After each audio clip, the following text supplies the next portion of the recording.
It's a dreary, rain-soaked afternoon in New York City. Gretchen Rubin sits quietly on a rattling city bus, gripping her umbrella and watching people rush past. Suddenly, a simple thought strikes her like lightning. The days are long, but the years are short. And just like that, she vows to dedicate an entire year to chasing happiness. But what exactly does happiness mean? And how do you actually catch it? Let's dive into her year-long experiment. Rubin begins her quest not by searching for joy in grand gestures, but by dissecting happiness itself. Knowing what happiness really is, she realizes, is the first tough step on the path forward. Gretchen starts by categorizing her year into 12 themes, like energy, marriage, work, and friendship. For January, she zeroes in on boosting her energy by going to bed earlier. This concrete goal grounds her in something manageable rather than chasing vague feelings. Think of happiness like tuning a guitar. Even the tiniest adjustment of a string's tension creates a harmony that resonates, much like how small tweaks in your daily routines can create a ripple effect through your entire mood and mindset. After clearing clutter from her chaotic apartment, Rubin reports her mind feels clearer, warmer. She discovered that cleaning her space wasn't just about tidiness, but about quieting the mental noise that so often steals happiness from us. You might think money is the villain when it comes to happiness. Rubin's findings are subtle and surprising. Spend money right, and happiness can thrive. Spend wrong, and it all falls flat.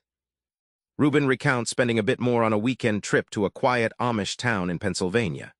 The experience, quiet, novel, unplugged, gave her joy far exceeding the cost of the trip, reminding her that tangible memories outlast physical goods. Money works like fertilizer for happiness if you apply it wisely. Just like you wouldn't dump fertilizer indiscriminately on a garden, random spending doesn't help. Thoughtful, purposeful spending nurtures satisfaction instead of fleeting pleasure. In an experiment with her kids, Rubin found spontaneous gifts and treats lit up the household more than planned presents. That surprise jolt, like a spark in the dark, increased happiness more effectively than routine expectations. Rubin digs deep beneath the surface and discovers the powerhouse secret to lasting happiness, knowing what kind of person you are, and using that knowledge like a map. Gretchen explores her own tendency toward diligence and obligation and sees why some resolutions fizz between intention and action. She shares how knowing she's an obliger helps her harness accountability to get things done and feel proud. The 4 tendencies, upholders, questioners, obligers, rebels, are like the personality GPS for motivation. It's the difference between a map that'll get you there and wandering lost in the woods. Rubin's insights allow anyone to identify their type and hack their own happiness. Knowing your type means you stop blaming yourself for failures and start designing habits that actually work. For obligers, this means finding external accountability. For rebels, crafting freedom and choice.